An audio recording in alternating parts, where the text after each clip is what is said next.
வில்லி நீளங்கள் ரெண்டுமே சமன். அதை வச்சுக்கொண்டு இந்த ஆறை கண்டுபிடிக்கிறான். உங்களுக்கு என்ன தெரியும் உடனே ரெண்டு வில்லி நீளங்கள் சமன்னா வில்லி நீளத்தை சமன்பாடை போட்டுட்டு ரெண்டை சமப்படுத்தி விட தனித்தனியை தெரிஞ்சு கொண்டிருக்காங்க. வில் ஏயின் நீளம் சமன் வில் பியின் நீளம். ரெண்டையும் சமப்படுத்து. நான் டக்குன்னு உங்களுக்கு போடுறேன். இப்ப 360 மேல் என்ன கோணம் 45 பாகை ஏதானே 45 பாகை வேற 2πr. இதுக்கு பையார் வர்க்கத்தை போட்டு சுருக்கிக்கொண்டு கடைசி வரைக்கும் விட வராது. அடுத்தது அந்த வில்லி நீளம் 360 மேல் பி இந்த 90 வேற 2πr.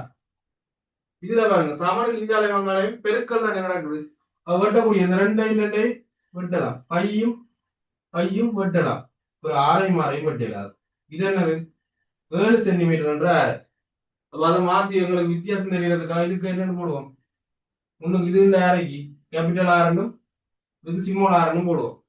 ஒரே குறியீடு போட்டா என்ன செய்வாய் இந்த ஆரை வந்து ஆரை வட்டி போட என்னத்தை காண போறோம். பிறகு எல்லாம் வட்டி போட்டு என்ன முடிச்சுட்டு வர வேண்டியா. அப்ப இந்த ஆரைத்தான் நாங்க என்ன செய்ய போறோம் காண போறோம்.